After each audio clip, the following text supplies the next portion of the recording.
ओम शांति। आज है 13 अक्टूबर 2025 की प्रातः मुरली के मुख्य पॉइंट्स।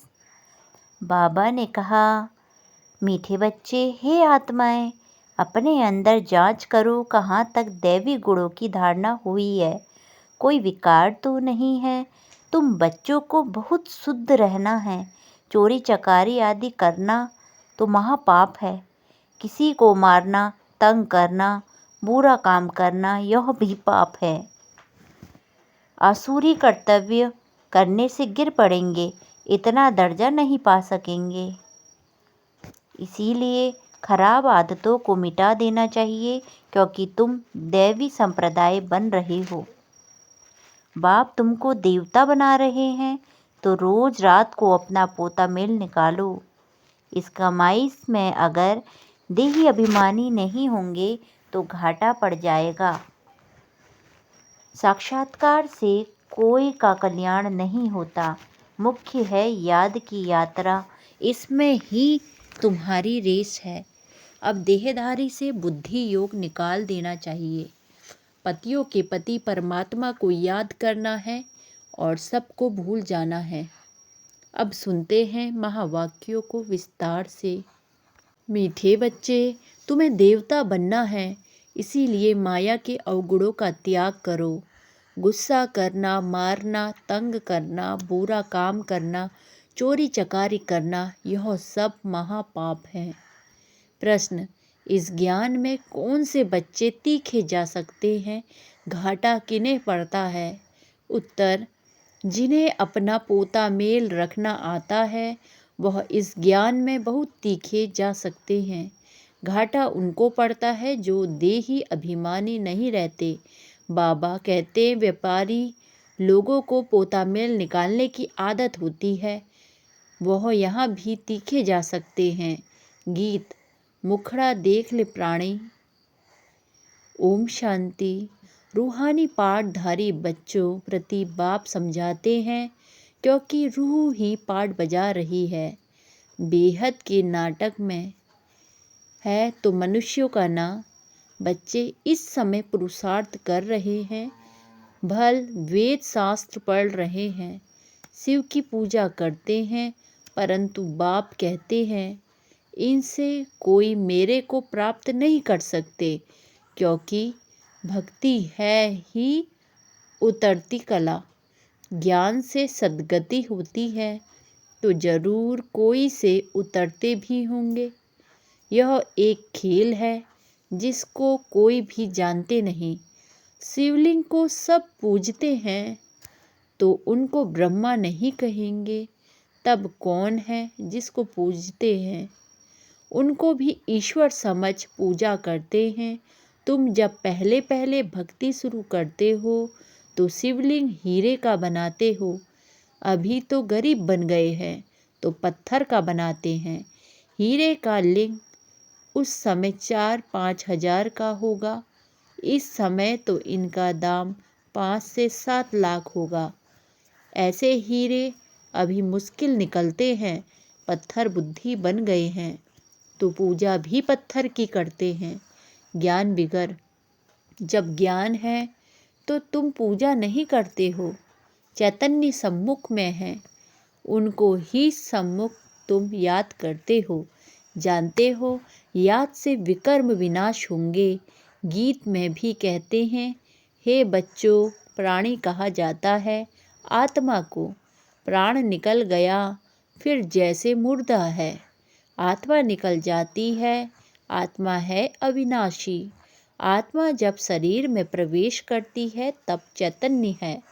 बाप कहते हैं, हे आत्माएं, अपने अंदर जांच करो कहाँ तक दैवी गुणों की धारणा हुई है। कोई विकार तो नहीं है। चोरी चकारी आदि का कोई आसुरी गुण तो नहीं है ना। आसुरी कर्तव्य करने से फिर गिर पड़ेंगे, इतना दर्जा नहीं पा सकेंगे। खराब आदत को मिटाना जरूर है। देवता कभी कोई पर गुस्सा नहीं करते। यहाँ असुरों द्वारा कितनी मारे खाते हैं, क्योंकि तुम दैवी संप्रदाय बनते हो तो माया कितनी दुश्मन बन जाती है। माया के अवगुण काम करते हैं। मारना, तंग करना, बुरा काम करना, यह सब पाप है। तुम बच्चों को तो बहुत शुद्ध रहना चाहिए।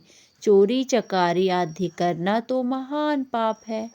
बाप से तुम प्रतिज्ञा करते आए हो, बाप मेरा तो आप एक दूसरा न कोई, हम आपको ही याद करेंगे। भक्ति मार्ग में भल गाते हैं, परंतु उनको पता नहीं है कि याद से क्या होता है। वह तो बाप को जानते ही नहीं। एक तरफ कहते हैं नाम रूप से न्यारा है, दूसरे तरफ फिर शिवलिंग की पूजा करते हैं। तुमको अच्छी रीति समझकर फिर समझाना है। बाप कहते हैं यह भी जज करो कि महान आत्मा किसको कहा जाए। श्री कृष्ण जो छोटा बच्चा स्वर्ग का प्रिंस है, वह महात्मा है या आजकल के कलयुगी मनुष्य? वह विकार से पैदा नहीं होता है ना। वह तो निर्विकारी दुनिया, यह है विकारी दुनिया। निर्विकारी को बहुत टाइटल दे सकते हैं, विकारी का क्या टाइटल है। श्रेष्ठाचारी तो एक बाप ही बनाते हैं, वह है सबसे ऊंच ते ऊंच। और सब मनुष्य पाठधारी है तो पाठ में जरूर आना पड़े। सत्युग है श्रेष्ठ मनुष्यों की दुनिया, जानवर आदि सब श्रेष्ठ हैं। वहाँ माया रावण ही नहीं, वहाँ ऐसे कोई तमोगुणी जानवर होते नहीं। सत्युग में तो विकार का नाम नहीं, फिर वहाँ बच्चे कैसे पैदा होते हैं, वह भी तुम बच्चे जानते हो। तो अपनी जांच पूरी करो, मेहनत बिगर विश्व का मालिक थोड़े ही बन सकेंगे। जैसे तुम्हारी आत्मा बिंदी है, वैसे बाप भी बिंदी है। इसमें मूंझने की कोई दरकार नहीं। कोई कहते हैं हम देखें, बाप कहते हैं देखने वालों की तो तुमने बहुत पूजा की, फायदा कुछ भी नहीं हुआ। अब यथार्थ रीति मैं तुमको समझाता हूँ। मेरे में सारा पाठ भरा हुआ है। सुप्रीम सोल हूँ ना, सुप्रीम फादर हूँ। कोई भी बच्चा अपने लौकिक बाप को ऐसे नहीं कहेंगे, एक को ही कहा जाता है। सन्यासियों को तो बच्चे हैं नहीं जो बाप कहें। यह तो सब आत्माओं का बाप है जो वर्षा देते हैं। उन्हों का कोई गृहस्थ आश्रम तो नहीं ठहरा। बाप बैठ समझाते हैं, तुमने ही 84 जन्म भोगे हैं। पहले पहले तुम सतो प्रधान थे, फिर नीचे उतरते आए हो। अभी कोई अपने को सुप्रीम थोड़ी कहेंगे, अभी तो नीच समझते हैं। बाप बार बार समझाते हैं, मूल बात कि अपने अंदर देखो कि हमारे में कोई विकार तो नहीं है। रात को रोज अपना पोता मेल निकालते हैं। गवर्नमेंट सर्वेंट पोता मेल नहीं निकाल सकते, उन्हों को तो मुकर्रर तनख्वाह मिलती है। इस ज्ञान में भी व्यापारी तीखे जाते हैं, पढ़े लिखे ऑफिसर्स इतना नहीं। व्यापार में तो आज 50 कमाया, कल 60 कमाएंगे, अभी कभी घाटा भी हो जाएगा। गवर्नमेंट सर्वेंट की फिक्स पे होती है ना। इस कमाई में भी अगर देही अभिमानी नहीं होंगे तो घाटा पड़ जाएगा। माताएं तो व्यापार करती नहीं, उनके लिए फिर और ही सहज है। कन्याओं के लिए भी सहज है, क्योंकि माताओं को सीढ़ी उतरनी पड़ती है। बलिहारी उनकी जो इतनी मेहनत करती है। कन्याएं तो विकार में गई नहीं तो छोड़े फिर क्या। पुरुषों को तो मेहनत लगती है, कुटुंब परिवार की संभाल करनी पड़ती है। सीढ़ी जो चढ़ी है वह सारी उतरनी पड़ती है। घड़ी घड़ी माया थप्पड़ मार गिरा देती है। अभी तुम बीके बने हो, कुमारियाँ पवित्र ही होती हैं।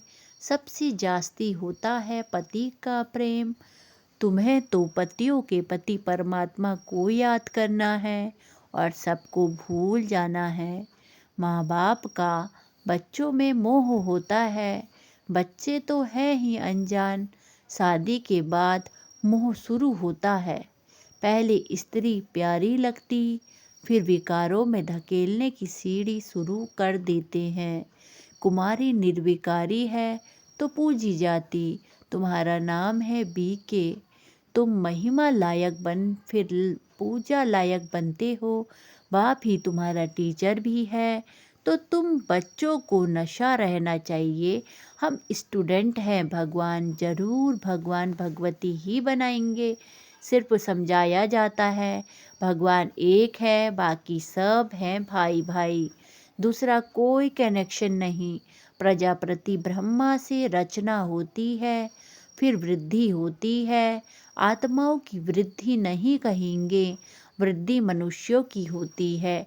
आत्माओं का तो लिमिट नंबर है, बहुत आते रहते हैं जब तक वहाँ हैं, आते रहेंगे, झाड़ बढ़ता रहेगा, ऐसे नहीं कि सूख जाएगा। इनकी भेंट बने ट्री से की जाती है, फाउंडेशन है नहीं, बाकी सारा झाड़ खड़ा है। तुम्हारा भी ऐसे है, फाउंडेशन है नहीं, कुछ ना कुछ निशानी है। अभी तक भी मंदिर बनाते रहते हैं। मनुष्यों को थोड़े ही पता है कि देवताओं का राज्य कब था, फिर कहाँ गया। यह नॉलेज तुम ब्राह्मणों को ही है, मनुष्यों को यह मालूम नहीं कि परमात्मा का स्वरूप बिंदी है। गीता में लिख दिया है कि वह अखंड ज्योति स्वरूप है। आगे बहुत को साक्षात्कार होता था, भावना अनुसार बहुत लाल लाल हो जाते थे, बस हम नहीं सहन कर सकते। अब वह तो साक्षात्कार था। बाप कहते हैं साक्षात्कार से कोई कल्याण नहीं होता। यहाँ तो मुख्य याद है, याद की यात्रा। जैसे पारा खिसक जाता है ना, याद भी घड़ी घड़ी खिसक जाती है। कितना चाहते हैं बाप को याद करें, फिर और ख्याल आ जाता है। इसमें ही तुम्हारी रेस है, ऐसे नहीं कि फट से पाप मिट जाएंगे। समय लगता है, कर्मातीत अवस्था हो जाए तो फिर यह शरीर ही ना रहे। परंतु अभी कोई कर्मातीत अवस्था तो नहीं पा सकते, फिर उनको सतयुगी शरीर चाहिए। तो अब तुम बच्चों को बाप को ही याद करना है। अपने को देखते रहो, हमसे कोई बुरा काम तो नहीं होता। पोता मेल जरूर रखना है, ऐसे व्यापारी झट साहूकार बन सकते हैं। बाप के पास जो नॉलेज है वह दे रहे हैं। बाप कहते हैं मेरी आत्मा में यह ज्ञान नूदा हुआ है, हूबहू तुमको वही बोलेंगे जो कल्प पहले ज्ञान दिया था। बच्चों को ही समझाएंगे। और क्या जाने, तुम इस सृष्टि के चक्र को जानते हो, इसमें सब एक्टर्स का पार्ट नूधा हुआ है।